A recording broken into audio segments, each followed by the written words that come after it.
Powered by Righteous Media.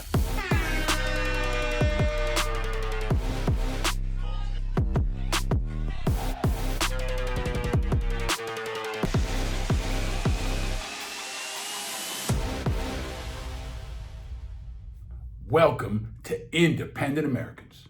Welcome to episode 324. I'm your host, Paul Reichoff. This is maximum March Madness. Easter is just around the corner, and detached, dysfunctional billionaires are attacking patriotic combat veterans and calling them traitors. Oh yeah, now is most definitely a time to stay vigilant.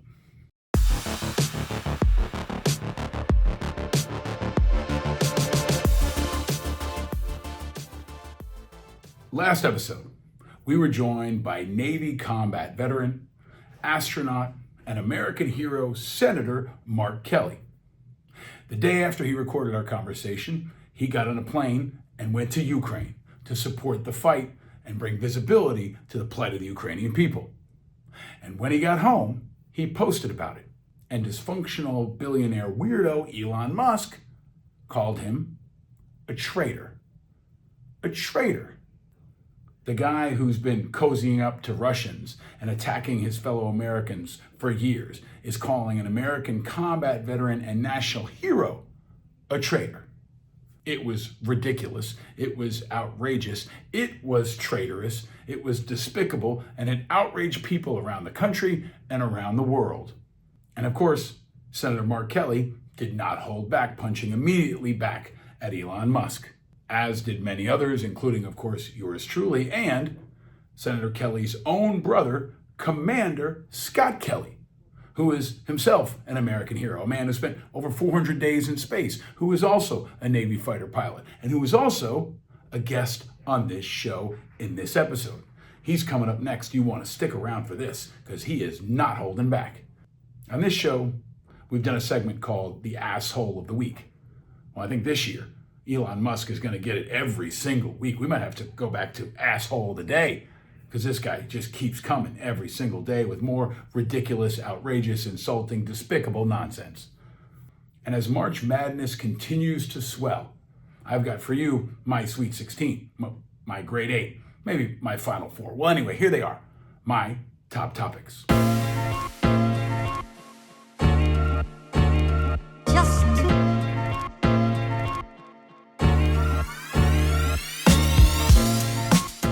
The other place, as I call the social media platform X, has been down on and off this week.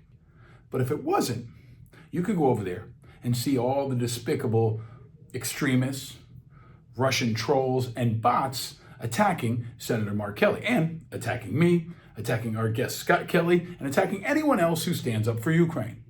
And Elon Musk called an American hero a traitor. That's what he's doing now. That's where they're dragging the discourse now. And of course, it has our enemies celebrating. But think about this. If the CEO of Raytheon or Boeing or any other major American defense contractor called a sitting member of the Armed Services Committee a traitor, what do you think would happen? Do you think he would get a pass? No. There would be a Senate investigation. There would be hearings. There would be condemnation from the president and everybody in between.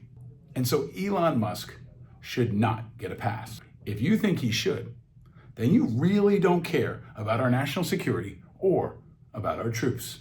And because Elon Musk and Doge are purging thousands and thousands of veterans all across America who work as federal workers, because Elon Musk called Senator Kelly a traitor, because how he's acting and what he's doing is un-American. Now is most definitely a time not only to stay vigilant, now is a time for veterans especially to boycott Tesla and boycott SpaceX. This is not a person the federal government should be doing business with. This is not a person and a company that our Department of Defense and our national security should be reliant on. And this is not a person who should be allowed to behave like this to other Americans, especially when he's hanging out with the president every day and claiming to speak for America from the White House. Now, as Elon Musk calls American patriots traitors. He also continues to purge American patriots all across America. The patriotic purge of plenty of government service workers and especially veterans, who make up 1/3 of all federal workers, continue to be fired. In the middle of the night, by email, the Doge and Musk guillotine continues to drop on people in their inboxes as I record this. And I checked in on a buddy who is himself a veteran and a federal employee of the Department of Defense. Just wanted to see how he's doing, because I'm hearing from a lot of my friends who work inside the government, all levels, most of whom are not partisan, most of whom have never been involved in politics, most of whom have served their country and continue to serve again now in the federal government. And this is what he wrote to me. It's still asinine. Leadership is trying to figure out what the administration wants while trying to save our jobs, all while knowing at any minute at 3 a.m. his toilet time tweets could send us into chaos. Now, I understand this guy loves Russia, but I didn't expect us all to be living in Tolstoy's The Death of Ivan Ilyich. Don't believe what the White House or the cabinet secretaries or Elon Musk spin at you. Morale is down, and it's going down faster than a busted up SpaceX rocket. Every single day, millions of our fellow Americans and millions of American veterans are watching their inboxes to see if the Doge and Musk guillotine will drop on them next. It's bad for federal workers who are purged. It's bad for federal workers who remain. It's bad for Americans that these agencies serve. It's bad for our entire country. And our enemies are definitely celebrating this internal collapse of our federal government, our workforce, and the morale of our people. This is a lot of things, but this is not efficiency. And it's triggered a bit of a backlash. Nationwide, members of Congress are hearing about it. Even Elon Musk is hearing about it on the other place. And now, Musk and Doge are facing a full-throttled PR crisis. So it turns out Americans don't like billionaire assholes doing sloppy, insulting, reckless things to fellow Americans, and especially to American veterans. And as we think about how to organize, how to oppose, and how to strategize against this, I think an important parallel to think about is the anti-war movement. Now stay with me here. We have to approach it like an anti-war movement, but for 2025. Instead of Nixon, we've got Trump. And instead of casualty figures, every single day we've got a new round of purges, a new round of layoffs, a new headcount of people who have been eliminated from the federal government. But instead of our brothers and sisters being counted as KIAs, they're counted in the layoff numbers. And every day, there will be a new report. And every day, there will be more outrage. There will be more protest. And there will be more demands for accountability and for this to stop. From VA to the Department of Defense to the Department of Energy to the CIA, the cuts just keep on coming. And for decades, we've fought hard in a bipartisan way to bring down the veteran unemployment rate, which last month hit a record low 4.1%. Well, you can forget about that number. Watch the veterans' unemployment rate this month, and the next month, and the next month. Laying off tens of thousands of veterans is definitely going to drive up the veteran unemployment rate, especially since Elon Musk isn't offering them jobs at Tesla or SpaceX, and Trump has failed to put forward any kind of a transition program, any kind of an off-ramp, anything that really shows that they're anything more than disposable. Veterans continue to organize. They're protesting at Tesla dealerships. They're organizing online. And this Friday in Washington, D.C., they are organizing around the Capitol and state capitals. These will continue and these will grow. But be smart, folks. Be strategic. Of course, be nonviolent. But keep in mind that Trump and Musk are probably looking for a way to label these veterans as radicals, to say that they're terrorist threats, to say that there's reason for him to invoke the Insurrection Act, which may seem crazy. But if you fail to have true imagination and think about the fact that now Secretary Pete Hegseth is installed as the Secretary of Defense, he's removed the chairman of the Joint Chiefs, he's removed all the senior lawyers across the military who could stop him. Across America, what's developing might be the Bonus March 2.0. But the response we might get from the White House might also be Bonus March 2.0. So look out for each other, be disciplined, and most of all, stay vigilant. Because they're coming after a new group every single day. And now it's teachers. the White House has gutted the Department of Education, firing half the workforce, roughly 1,300 people, which also hits veterans. If you keep in mind that about 1/3 of every federal worker is a veteran, that's another 445 veterans on the unemployment lines. Could our education system use some reform? You bet your ass it could. I've got 2 kids in public school. I see it every day. But I also see the heroism, the tenacity, and the grit of so many people across our education system working every day to invest and support and love and defend our kids. These are people who will and have literally put themselves in the line of fire for our children. And they don't deserve to be canned in the middle of the night by Linda McMahon, who you may of course know from WWE, and her husband, Vince McMahon. But McMahon, like Trump, doesn't really understand public education. Trump himself went to private schools.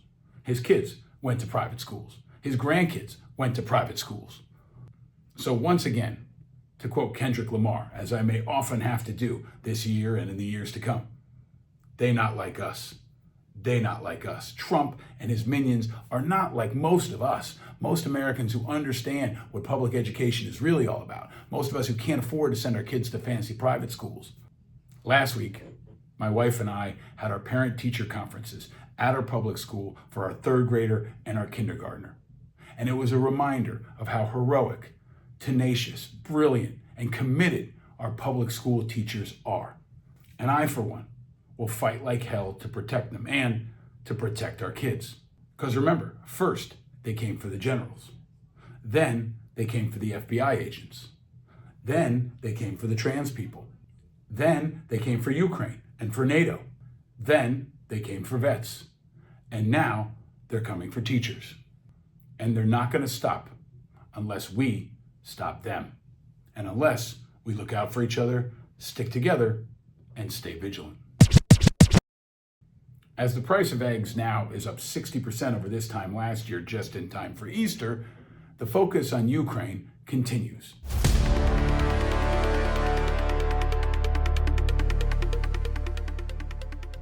This week, Reuters reported that as Trump ramps up his deportations, he's going to have a focus on 240,000 Ukrainian refugees, folks who came here for safety and are going to be on the chopping block to get kicked out. This would be nasty, heartless, and un-American, and right on brand for these guys. It would be sending innocent children, women, seniors back into a combat zone to risk their lives and to die.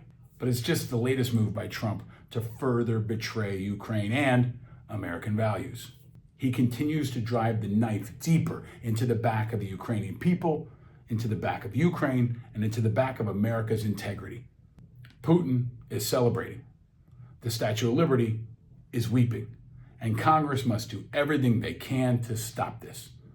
I'd expect Canada or another good nation to step up in a time like this as America continues to fail and become more hated and become more isolated and become less safe. So now is most definitely a time to stay vigilant. Because as Trump plays games with intelligence and weapons and diplomacy, he has no failure of imagination, and we can't either. There is no limit to the betrayal, damage, and treachery that he can put forward. We have to expect it and prepare for the worst. Things that are far beyond our imagination. His moves will get more radical, more outrageous, and much worse. So expect it and prepare for it daily.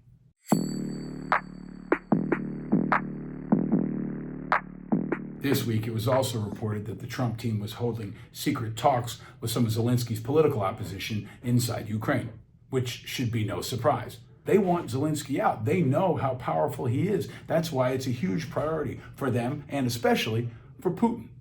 Putin wants him dead, and he will never stop trying to kill him. And Trump is making it easier by the day, especially as he continues to shit on NATO, who stepped up in our time of need after 9/11. When I was standing at ground zero helping in the rescue efforts, our NATO allies were rallying to support America in our most vulnerable time. And there's a long list of NATO nations who suffered casualties after Article 5 of NATO was activated after 9/11. The only time in history that Article 5 has been activated. that the entire group of NATO will defend one when they're attacked. They all activated after 9/11, and many, almost all of them, suffered casualties in Afghanistan. From the United Kingdom, who lost 457 people in Afghanistan, to Germany, who lost 62, Norway, 10, Lithuania, 2, down to Greece, who lost 1. But there were also non-NATO member casualties that were suffered fighting alongside America in Afghanistan. Georgia, who lost 32 people. Australia lost 41. New Zealand lost 10. Jordan lost 2. South Korea lost 1. And Ukraine lost a service member fighting alongside America in Afghanistan. So next time you hear President Trump or Elon Musk or J.D. Vance shitting on NATO, remember that NATO were our brothers and sisters fighting alongside of us in Afghanistan and also in Iraq. When it was hard, when it was unpopular, and when it required sacrifice, they were there for us. And we need to be there for them now. Now, coming up next, you're going to hear or see my conversation with a true American hero, Commander Scott Kelly. You're not going to want to miss this. And special thanks to our Patreon members, the vigilant, the very vigilant, the most vigilant, who chip in a few bucks after every episode to make this content possible. If you're a Patreon member, you're getting this with no commercials. You got it first, and you got a special heads up about who our guest was. And he's coming up in a minute, and you're not going to want to miss it. But first, a couple of issues that the Easter Bunny has hidden below the couch, hidden behind a tree, hidden in the backyard. A few really important issues that are below your radar. A reminder that every day, Defense Secretary Pete Hegseth and the administration are driving their culture war deeper and deeper into the Pentagon and the Department of Defense, as they sicked AI all across the Department of Defense's website, social media platforms, purging images of diversity, of women in combat, and of things that just pop up on their screen. This one is really, really ridiculous. Tara Kopp at the AP obtained the list of over 26,000 military images that were flagged for removal by the Department of Defense. They were removed because they highlighted contributions from women or minorities or celebrated heritage or, quote, DEI. Included in the flagging for removal was a historic airplane, a B-29 that dropped the bomb on Nagasaki because it was called the Enola Gay. It was called the Enola Gay. So that's why the Pentagon removed it from every website. They felt that the B-29 from World War II, called the Enola Gay, violated their DEI standards. Yes, really. It would be laughable if it wasn't really happening. But the Pentagon continues to be the test case for everything they want to do across America. The Pentagon has also jumped into partisan back and forth fights on platforms like X. Recently, there was a controversy around Democrats posting a choose your fighter video, and lots of GOP politicians responded trying to dunk on them. It was some kind of stupid, kind of amusing shit, but it was definitely partisan. Not the kind of thing you'd expect the Department of Defense's official account to jump in on, but they did. Saying, we chose our fighters long ago, showing a picture of planes and soldiers and all kinds of other shit. Now, the Department of Defense X account is trolling in partisan fights. This is what the political weaponization of our military looks like. It's totally unprecedented. It's totally out of bounds, and it's totally unacceptable. It's beyond bad for our military, for our troops, and for our democracy. And of course, our enemies are celebrating. But wait, there's more. Also below your radar, as I think I posted before anyone else in America, I got a memo from an active duty service member serving in Europe who wanted to flag for me that today, Wednesday, that the Department of Defense canceled sports for European DoD schools. These are schools for American kids of people who are serving in Europe. Sports like soccer and track and basketball. They play games. Sometimes the kids from Germany play the kids from Italy. And the Department of Defense canceled them. This is what that officer wrote to me. The Trump administration government killed TDY, travel card limitations, has now caused cancellation of sports for our kids. Please message that this hurts our morale and harms our kids' opportunities. You got it. The damage of the reckless Trump, Musk, Doge, Hegseth cuts continue and continue to hurt morale.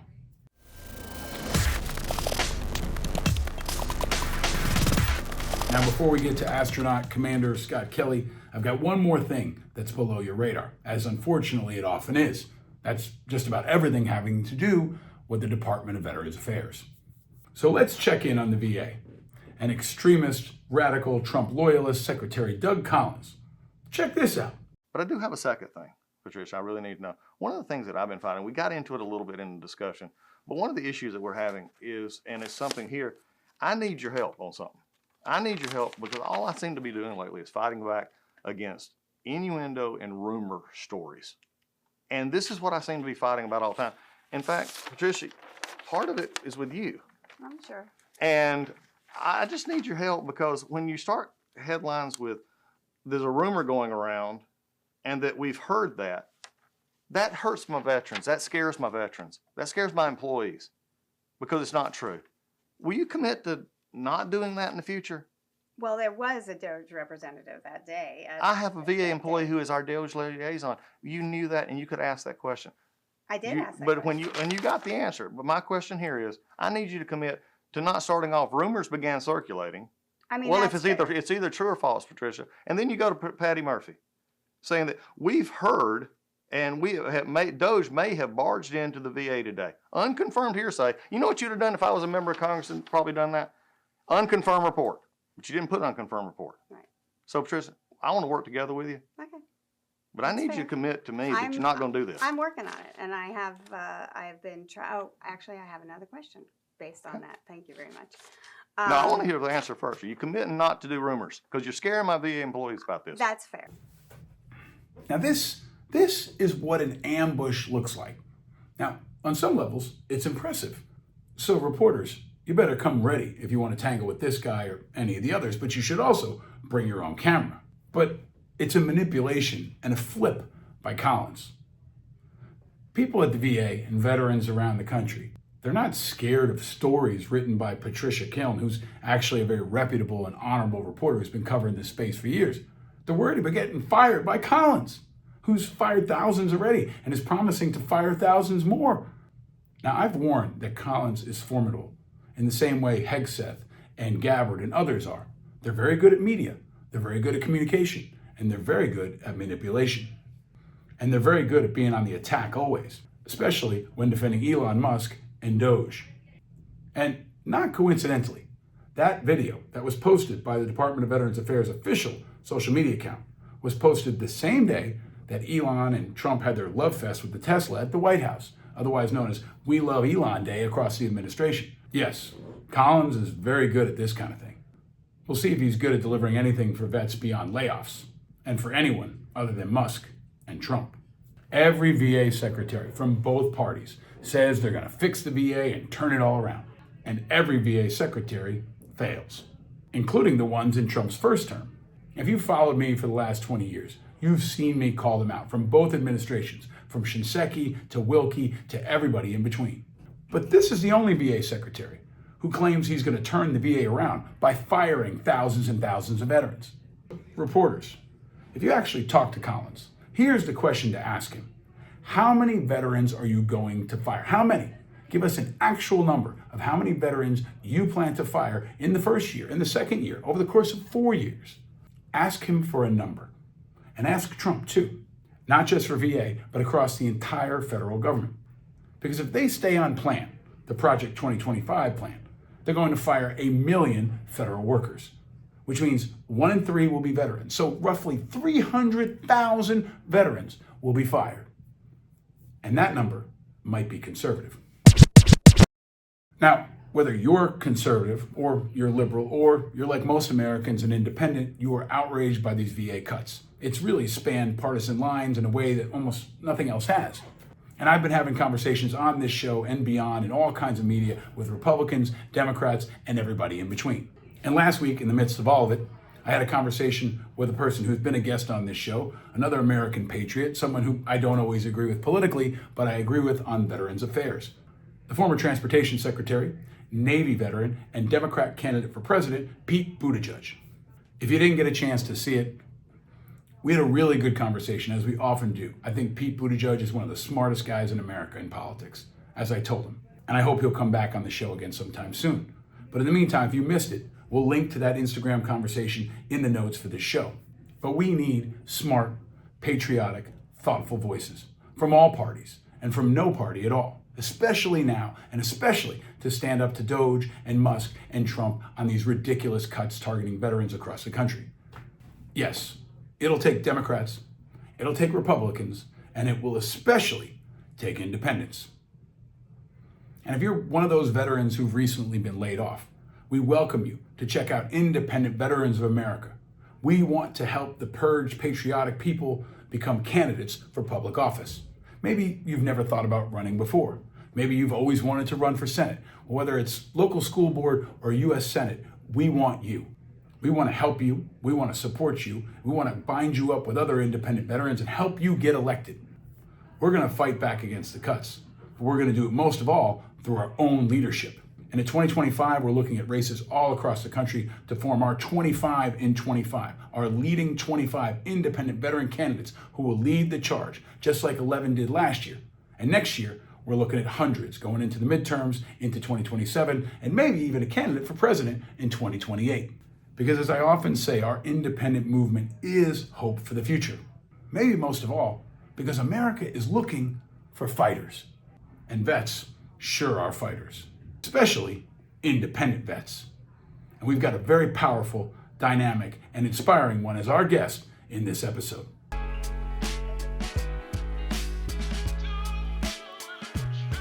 Commander Scott Kelly is an American icon. He's a former military pilot, a test pilot, an engineer, and yes, an astronaut. He's a veteran of 4 space flights and was a part of a mission that spent over a year at the International Space Station. And he spent more days in space than any other American in history, over a full year. And last week, alongside his brother, Senator Mark Kelly, who you heard on this show last week, Commander Scott Kelly went to Ukraine. And he's continued to be outspoken on Ukraine, on American freedom, on the firing of vets, and on the bullshit that Elon Musk has been throwing at his brother. We're going to get into all of it. If you want to see what the true power of an independent veteran looks like, we got one for you. Last week on this show, his brother brought it and kept it real. And this week, he's going to follow his brother and continue the fight. Welcome to Kelly Squared. Welcome to American Patriotism Squared. Last week, you met Senator Mark Kelly. Now, meet Commander Scott Kelly. Welcome to a conversation with a true American hero and a powerful independent American. Welcome to Independent Americans. Welcome to episode 324.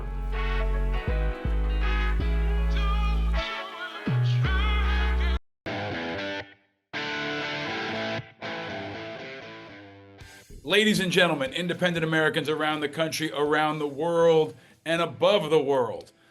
We are going to stay squarely at the intersection of the most important issues happening in the world, and a very special guest. The first time I think we've ever had siblings back to back. A man that I consider a true American hero, a guy I've been honored to get to know. The great and powerful Commander Scott Kelly is here on Independent Americans. Welcome, sir. Thank you. Thank you, Paul. I wouldn't say great and powerful, though. Well, you're as close to touching God as anybody else I've had on this show, with the exception of your brother last week. Yeah. What a wild couple of days and weeks it's been for you guys. And you've had a wild life, sir. So Yeah. I really appreciate you making the time to connect with me now. My pleasure. Let me ask you this. I asked your brother this. I ask everybody this. Given all that's going on in the world, we're going to talk about everything from the rocket launch to Ukraine to Elon. But it's a stressful time, and you're a man who probably has mastered stress more than almost anybody I can think of. Where are you, and how are you? Well, it's really hard watching, a lot of the, the thing that makes our country great, institutions, democracy, the good work that the federal government does. It's hard to watch what's being done to it. I mean, taking a meat axe to employees, to programs, whether they're, in the U.S. or around the world. I mean, I really really fear for children in this country, but also overseas, especially overseas, that are going to starve to death. And there's food waiting for them that could save their lives, and it's not being delivered. So it's tough. It's been tough. It's been a tough few weeks, actually.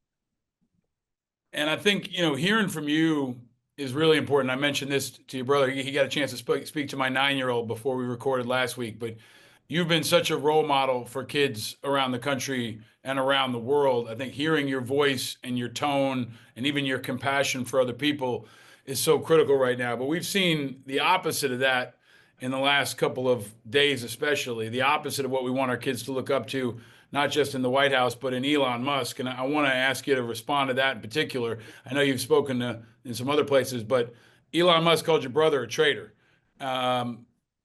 Your thoughts? My initial thought is my brother was defending this country, his country, when Elon was in South Africa trying to avoid the draft of his own country, probably at the very same time. So when I heard of that, my jaw almost hit the floor. Like, I mean, there's probably people in this country you could maybe say have done things that are borderline traitorous. I mean, particularly people in our government right now. Not my brother. I mean, he is the most, we talk about America first. He's been on Team America since we were kids. And I've known him my whole life from day one. There is no traitor in him. He, serves his country, served his country in the, actually, we were first responders when we were in high school. I mean, we used to drive ambulances as volunteers, and then later worked, in a paid capacity, even when we were in high school. We're public servants. He then went to the U.S. Merchant Marine Academy, and then went into the U.S. Navy and flew combat missions, risked his life as a test pilot, flew 4 times in space. His wife, serving this country, was shot in the head. I mean, it's just mind-blowing that Elon Musk, or anyone for that matter, would refer to my brother as a traitor. It's a shameful moment, but in some ways, I think Elon's lack of discipline is a major fuck up, because now he's got Kelly squared. He's got both of you guys to tangle with. But you guys were getting into it with him about the space missions before this comment. He was questioning the leadership of some of your colleagues from other countries, coming after you guys on that. Can you talk about that? Because it seems like he has an incredible lack of self-awareness, a lack of restraint, lack of discipline, and to do what you guys do probably requires the highest level of discipline imaginable. It kind of plays into this, upcoming launch today, the SpaceX Falcon launch, and is related to the astronauts on board the International Space Station, Sonny Williams and Butch Wilmore, both of which my brother and I have known, probably since, I don't know, 1993. I mean, before any of us were astronauts, we've known them for a really long time, both very professional. But yeah, initially, Elon was saying how it was a political thing. The Biden administration refused to bring them home because it would look like a win for Elon, who was supporting Trump. And all that is just bullshit. I mean, that is not true. And one of the ESA, European Space Agency astronauts, Danish guy, Andreas Mogensen, who I was in space with. I was the commander of the space station when he was on his first mission. I had been up there for, I don't know, 6 months. He showed up. He was there for about 10 days. That guy is one of the most honest, professional, kind people I have ever met. And for Elon Musk to call him retarded and an idiot, I mean, what is this guy? I mean, it's just so childish. So I just kind of jumped in there to defend him. And the response, and just basically I said in a Twitter post, which I generally don't post much on Twitter anymore because I don't want to, feed the beast of hate and misinformation just by being there. But when Andy did that and Elon called him that, I defended him just like I basically what I said now. And then his response was, well, he is an idiot. He doesn't know what he's talking about. And by the way, my brother's a Democratic shill. And, then my brother Mark just came back that said something like, hey, when you get the nerve to fly on one of your rockets, give us a call. And that was his response, which I thought was pretty appropriate. I mean, Like, if you had a car company, right, and you were the richest man in the world, wouldn't you drive the car? I would. What's going on there? No one questions that. Like, why doesn't he fly his own rockets? Are they not safe? Or is he scared? I mean, what is it? Maybe he just thinks he's too important. I don't know. I think that cuts to the heart of it. I mean, it was like when Trump, questioned John McCain's service after never serving himself, and now it's Yeah. kind of right out of the playbook with Elon calling you guys out. You've been known around the world as someone who is admirable, someone who shoots for the sky. I mean, you say you're not on Twitter, but you're on Blue Sky. If there was ever a guy who could be, an advocate for Blue Sky, it would be you. But now you're in a place where you got to defend your brother's honor. You got to defend the people you served with. You're mixing it up in this political world. And I think people are responding, especially because they're looking for fighters. I said that Kamala Harris should choose your brother as VP because he would attract independents, because he was a fighter, because he was a patriot. Can you talk about what it's like for you to jump into this political world? I think you're an independent. I don't know, but you haven't been a political guy in the same way your brother has. Can you talk about what it's like for you and your take on this political dynamic? I'm reluctant to do it, actually, surprisingly. I am never been a member of a political party. I think the only thing I ever joined was the Navy, the U.S. Navy. As far as organizations go, I'm not a joiner. Pretty independent thinker. I voted for Republicans. I mean, from Bush to Obama. I mean, not Obama's obviously not a Republican, but from Republicans to Democrats. And so I consider myself independent. I try to stay out of the politics of things just because it is so very ugly. And because it's my brother's, he has an official role as a politician, as does my, sister-in-law, who was formerly a member of Congress. So, and I think it's important for me to kind of let them do their thing and not confuse people, because people often confuse us. And, if I went out there like full on politics, I would, some people would think it's my brother and not me.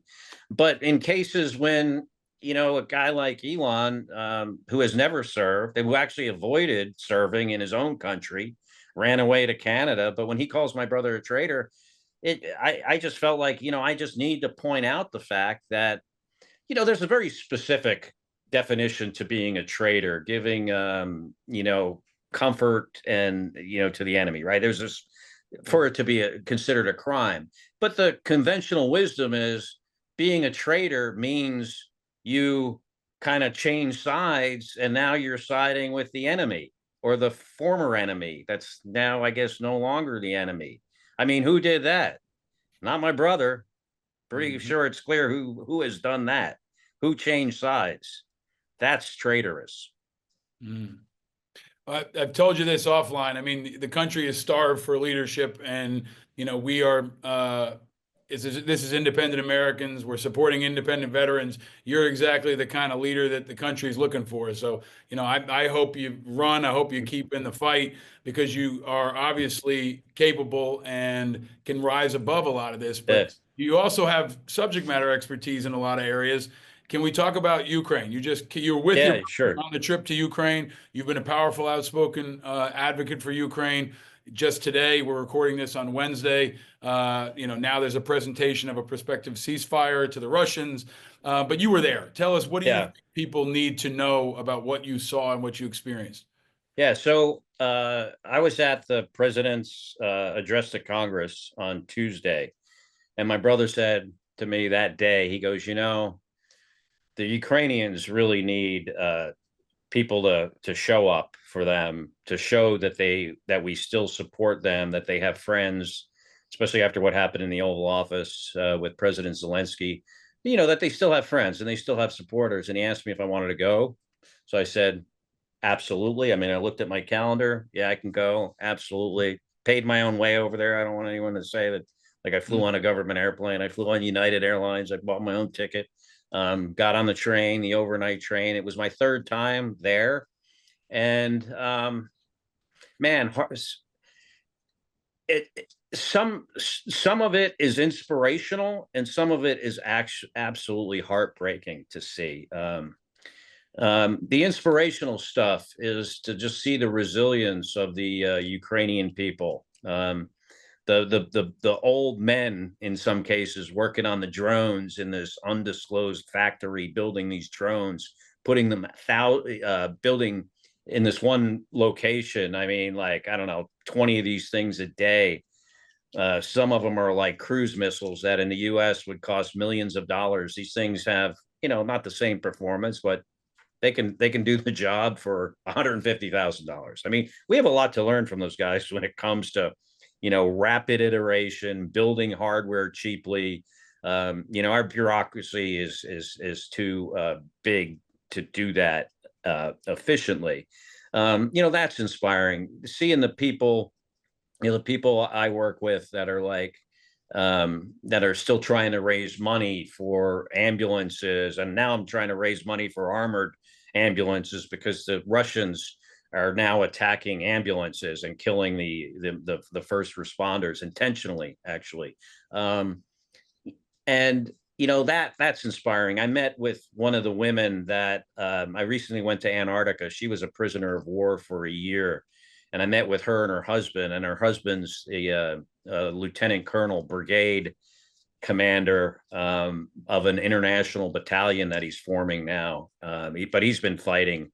It's interesting. He said he joined the military in like 2001, and he was a lawyer, and for like until 2014, and now he's been at war ever since. He was joking about he lost his eye years ago. Was by artillery. I think it was his left eye was sitting on his left eye. He lost his eye in artillery and had a glass eye in, and he was just joking about it, how he recently got injured again. But because his eye was gone, it wasn't a big deal. I only broke bones in my face, is what he said. So, and for him, that was nothing. I would not want to meet this guy on the battlefield. I will tell you that. But those kind of people are very inspiring. But then, there's the other horrible stuff like, going to the F-16 base and talking to some of these pilots that are flying in combat that have 100 hours in type. And the looks on these guys' faces that, looking at them, that they know that they could get killed. And they're so young and very, very easily. Talking to the generals about having the intelligence removed from, they're no longer getting the intelligence. And, not only is that going to affect their soldiers and their military members, they're going to die. Ukrainian citizens are going to die. Citizens of other countries may die, including American citizens, some of which work for the US government, because we're not sharing intelligence, because they used to be able to know, hey, there's a launch of a ballistic missile and we got to shoot it down. Where's it coming from? Oh, it's coming from over here. Now they haven't been seeing that until just today. They turned it back on. I don't know how many people lost their lives due to this, but people were killed today. When I was over there, 14 people were killed in an attack. So, to see that is just, that kind of stuff is heartbreaking. But the worst thing, oh my God, went to a military hospital where there was this one guy. We saw a lot of amputees and talked to them about their experiences. The first time I was over there and visited with the veterans, wounded veterans, many of them were landmines. But this time they were mostly, and I don't know if this was just random, but it seemed to me they were mostly these FPV, first person view drones. And this one guy had no leg, but it was not like an above the knee amputation. It was basically below the hip. right to almost the trunk of his body. It completely missing one arm, had one hand that was missing. He was blind, lost his vision. Both of his eyes were stitched closed, and he still had the shrapnel wounds from the explosion. And you could tell where the explosion came from, like down by his leg, because you could just see the trajectory of the shrapnel wounds just covering his face. And my brother said, well, what do you think about our government's new policy with regards to Ukraine? No, like, not supplying weapons, not supplying intelligence. All this guy said is, and he said it in English, and it was pretty good English. He said, what the fuck? That's all he said. And you know what I said? I said, you're damn right. What the fuck? I mean, this is fucking criminal to do that to these people that have been fighting for their literally for their lives. We talked to two nurses in that same hospital that when the Russians first invaded, and were outside of Kyiv, they actually firsthand witnessed Russian soldiers raping children and then killing them in front of their parents before those soldiers then killed the parents. And these women were just crying, telling us this story. And I just had to go up and, give them the biggest hug I could and say, hey, I want you to know there are still many good people in America that support you. Mm. This is the truth that the people in this country especially need to hear now. And they need to hear it from voices like you that are trusted and they're not political and are not partisan. And the human stories are getting lost. I've been trying to mention that 19,000 kids have been abducted, right? In the peace negotiations, everybody's talking about land, but not about the 19,000 Ukrainian kids that have been taken into Russia from their families. But you have broken down the honor part of this, and the what the fuck is perfect for everything. But as we think back here to this country, thousands of our fellow veterans are being fired by the same guy who called your brother a traitor, the guy who's never served in uniform. They just fired 1,300 at the Department of Education today. If 1/3 of them are veterans, that's another 450 vets that got fired today. What the fuck? Your thoughts Yeah. on these mass purges of veterans happening across the federal government? It's horrible. There's a guy that came into my brother's office, a disabled veteran that was working for the government and was actually, he's had a lot of veterans come in, but this one particular guy was, his story kind of stuck out in that he had a professional job. I don't recall what department in our executive branch of government it was, but he's now working a minimum wage job in a kitchen. And I mean, not only are you taking away these people's, their salary, their benefits, their sense of purpose, you're robbing them of their dignity. I mean, and these are people that serve their country, in many cases are disabled veterans. And the fact that you're just stealing their dignity, firing, just letting them know you're completely disposable. You're a disposable person now, despite of everything you've given this country, including, your physical, the physical wounds or other ailments you may have had happen to you while you're in the service. You're now a disposable person, and we don't care about you any longer. That's the message they're sending, and that is just flat out wrong and disgusting. And I don't even have the words to describe how I feel about that. It's just beyond the pale. Well, you're breaking it down and you're calling it like it is. And I think folks who watched you throughout your career, especially all the interactions you had with people when you were in space, when you came back, understand that you're a no shit guy. I hope if you can stick around for a couple more minutes for some extra questions for our Patreon members. I want to thank them for supporting this and all this important content we've been bringing. Let me ask you to kind of bring it back around if I can, sir. You're Commander Kelly. You're the guy that the team looks to, especially during adversity. This country is going through tremendous adversity right now, and it's looking for leaders, especially for the young people who are scared, nervous, apprehensive, are looking to leadership. What's the message from Commander Kelly for America right now as we navigate some pretty rough air? Well, I always tell people, compartmentalization is important. Try to focus on the stuff you could control and ignore what you can't. And there's a lot of noise out there right now. Find places where you can help, team up, strengthen numbers. We know that being in the military. And there, I think, is a way for every person to contribute. I mean, my wife's doing it now. She just joined an organization in our community where we live, CO District 4, Colorado, famous CO District 4 now. And so, yeah. Tell folks why is it famous, sir? Well, our congresswoman is Lauren Boebert, Congresswoman Boebert. So, yeah, that's us. So, yeah, she's going to work hard. I think it's going to take, all hands on deck and to fight back, because we have a lot to fight for. It's called the United States of America.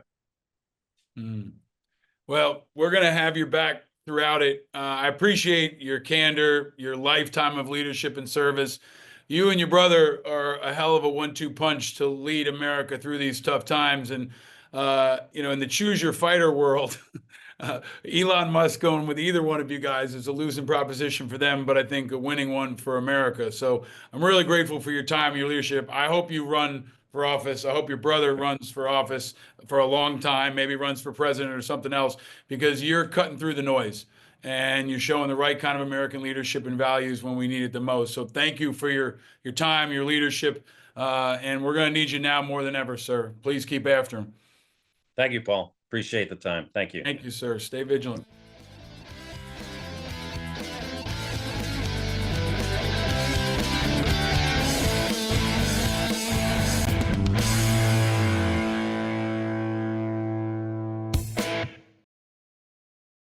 All right, y'all, every episode, I tell you to look for the helpers. They are out there, running in when others are running out, especially in times like these.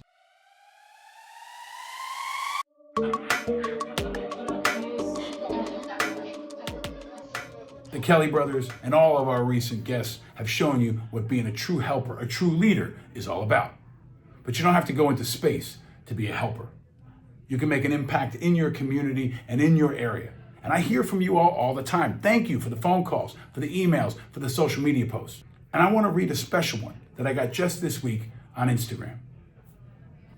Paul, I've been a longtime listener of Independent Americans, and I'm still an angry American. You're not the only one.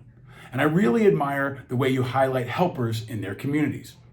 I want to introduce you to my brother, Thesis Roche, who I think embodies that spirit in a way that might resonate with you. After years as the director of after-school programs at Manhattan Youth, which you may be familiar with since you have kids in Manhattan. Actually, I am. My kids have been in that program, and I think it's great. Theseus left in 2020 to focus full-time on the Imogen Foundation, named after his daughter, who passed away tragically in 2018 at the age of 15. Since then, he's built a values-driven nonprofit that has, among other things, provided nearly $500,000 in free after-school programming to migrant children. Because as he puts it, children are children, and they deserve care, no matter their circumstances. While you answered the call to serve post 9/11 and have spent years advocating for veterans and all sane Americans, Theseus has dedicated himself to serving kids and families here at home. You've both taken personal loss and turned it into something that lifts others up. I think you'd appreciate each other's journeys, and I know you share that deep sense of service and perseverance against all odds. And I think that you and Theseus would have a great conversation. No agenda here, just connecting two people I respect. And with spring around the corner, a drink on Stone Street is always an option. Let me know if you'd be open to connecting, and thanks for all you do. Best, Alex Roche. Thank you, Alex, for sharing that. And thank you for telling me the story of your brother. Mr. Roche, both Mr. Roches, I would love to hang out with you and have a drink on Stone Street. As a matter of fact, I have the perfect venue in mind. One of my favorite places in Lower Manhattan and right off of Stone Street is Fraunces Tavern, George Washington's former home, the home of the very first independent American and our last independent president. So Alex, Theseus, I will be in touch and I will tell the rest of you how it goes. But I want to celebrate Theseus for all his great work. He is an embodiment of what a helper is all about. And I want to hear from you. So hit us up on social media. Go to independentamericans.us. And if you haven't already, join our Patreon community. Patreon members, you keep this movement going. You give a couple bucks after every episode, and you help me bring this kind of independent content, talking about our helpers and elevating the voices of people like Commander Scott Kelly. Patreon members, you also get some extra content. You're going to get the car question. You're going to get Commander Kelly's favorite drink, and he answers waffles versus pancakes. That's all for our Patreon members. Sign up now at independentamericans.us. And if you want to give us a call, you can do that too. Some of you already have, and I welcome you to tell me about the helpers in your area. Tell me the guests you want to hear from, or just ask me anything, and I'll answer it in an upcoming show. The number is 317-721-1718. Give us a call and help us all stay vigilant. All right, before we wrap, I've got a couple of my recommendations to you. Spring is almost here. Easter is around the corner. And I've got a couple of Easter eggs for you, my Reichoff's recommendations. First up, yes, Easter is around the corner. And if you are a longtime listener or viewer of this show, you know that I love Peeps. This show started around Easter season, and in the first couple of episodes, I gave people Peeps. I gave our guests Peeps. I asked them to choose yellow, pink, or blue as a kind of personality test or a reflection, a way to engage our guests. Maybe I'll bring that back, but in the meantime, I want to recommend that you check out Peeps. If you haven't seen them in a long time, they've really evolved, much like our democracy and much like this show. They've got flavors from jalapeno to Rocky Road to everything in between. And yes, they've got the classic yellow, still my favorite, which I gave to my kids in their lunchbox just today.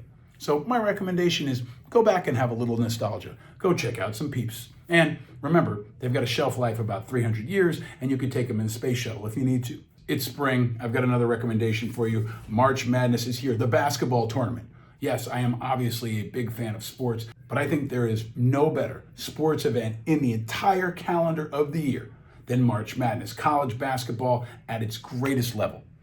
And tomorrow, I will be with the boys watching the Big East tournament, and I recommend you check out the St. John's Red Storm.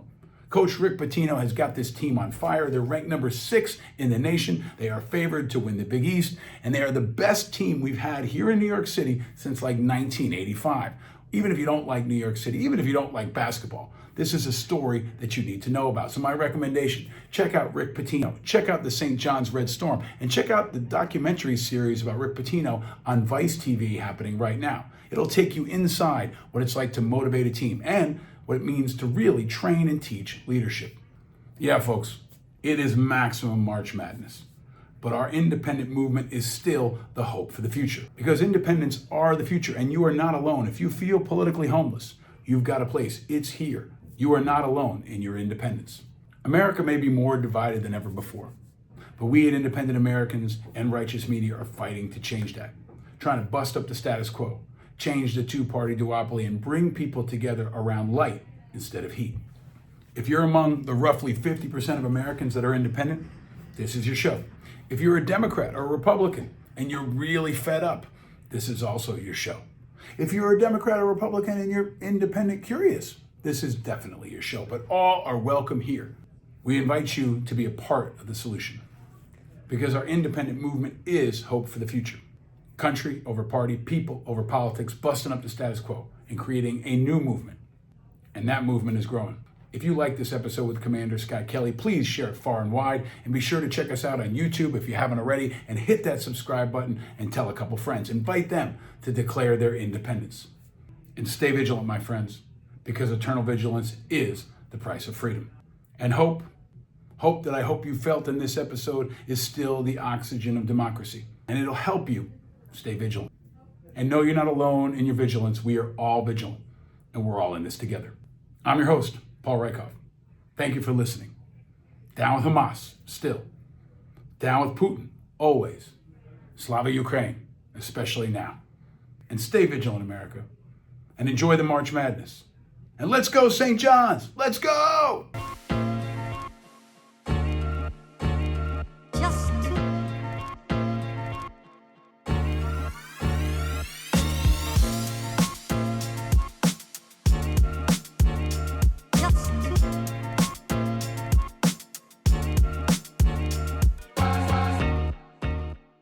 Powered by Righteous Media.